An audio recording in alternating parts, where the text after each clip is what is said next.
Que tipo de pessoa você tem sido na sua vida? Você tem sido aquele que confia verdadeiramente em Deus? Ou aquele que, quando Deus não te escuta de imediato, começa a duvidar da grandeza dele? E é sobre isso que eu quero falar com vocês hoje. Gente, hoje eu quero meditar o evangelho do dia, né? Que é Lucas capítulo 23, versículos de 35 a 43, né? Mas para o vídeo não ficar muito grande, eu vou resumir, né? O que esse evangelho aqui traz para nós. Esse evangelho aqui fala de quando Jesus estava na cruz, né? E tinha dois malfeitores que foram crucificados junto com Jesus, né? E um deles, né, ficava blasfemando contra Jesus, dizendo que se Jesus fosse o Salvador mesmo, era para ele se salvar e salvar eles, né?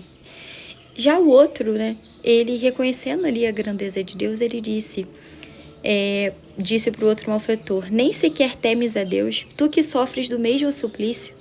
Para nós isso é justo, recebemos o que merecemos, os nossos crimes, mas este não fez mal algum. E acrescentou: Jesus, lembra-te de mim quando tiveres entrado no teu reino. E Jesus respondeu a ele: em verdade eu vos digo, hoje estarás comigo no paraíso. E, gente, eu amo essa mensagem aqui, né? Porque ela mostra a grandeza da misericórdia de Deus, que até nos últimos instantes da nossa vida, se nós reconhecermos Ele como nosso Senhor, Ele pode ter misericórdia de nós. E essa mensagem aqui, ela me trouxe uma reflexão muito interessante, de que quantas vezes, né, nós não somos como outro malfeitor, que nós pedimos algo para Deus, Deus demora a realizar na nossa vida e a gente começa a duvidar de Deus. Esse malfeitor estava ali sendo crucificado com Jesus e ele começou a duvidar da grandeza de Deus, porque ele pensou: se Deus está deixando isso daqui acontecer, ele ser crucificado, significa que ele não tem poder algum, porque senão ele podia se salvar ou me salvar também. E quantas vezes durante o processo, alguns desafios e batalhas que nós temos que passar na nossa vida, porque, gente, todo mundo passa por processo, até Jesus Cristo passou, né? Ele teve que passar pela cruz para morrer pelos nossos pecados, até ele teve o propósito dele aqui na terra, e todos nós temos, gente, e nós temos que suportar o processo. Mas é muito legal que esse cara, mesmo no final da vida dele, mesmo sem ele conhecer, né, verdadeiramente Jesus, ele reconheceu a grandeza de Jesus ali, e Jesus disse que ainda naquele dia ele estaria com ele no paraíso. Então, eu acho que essa mensagem ela nos traz a seguinte reflexão: quem nós estamos sendo na nossa vida? Será que a gente está pedindo alguma coisa a Deus e quando Deus não realiza, já no dia seguinte começa a duvidar dele? Ou a gente, mesmo diante das circunstâncias desfavoráveis, mesmo diante, igual esse homem, ele estava na cruz sendo crucificado, ele ainda acreditou na grandeza de Deus?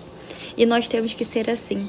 Nós não podemos duvidar da grandeza de Deus, independente das circunstâncias, porque Deus, ele nunca nos abandona. Esse homem aqui, ele não teve tempo, né, de se redimir dos seus pecados, porque ele estava ali já na cruz. Mas naqueles últimos minutos de vida, ele reconheceu Deus como o Deus da sua vida. E Deus o disse que ele seria recompensado, né, que ele estaria lá no paraíso com ele. Então, preste atenção no como vocês têm guiado a vida de vocês, se vocês têm verdadeiramente confiado, ou a cada coisa que não sai como vocês têm planejado, ou quando Deus não escuta um pedido de imediato, vocês têm duvidado da grandeza dele. Porque eu acho que não tem nada pior do que o que esse malfeitor fez, que ele blasfemou contra Jesus, porque ele duvidou do poder dele. E Deus, ele faz muito isso com a gente, né? Existem diversos versículos que reforçam essa ideia de que o que nós estamos vivendo hoje não se compara com aquilo que Deus tem preparado. Então, não deixe as circunstâncias da sua vida hoje, momentos difíceis, cruzes que muitas vezes você está tendo que carregar na sua vida, fazerem você duvidar da grandeza de Deus. Então é isso, gente. Aprendam com o malfeitor que reconheceu a sua culpa e reconheceu Deus como o seu Salvador. E você também será salvo. Um beijo.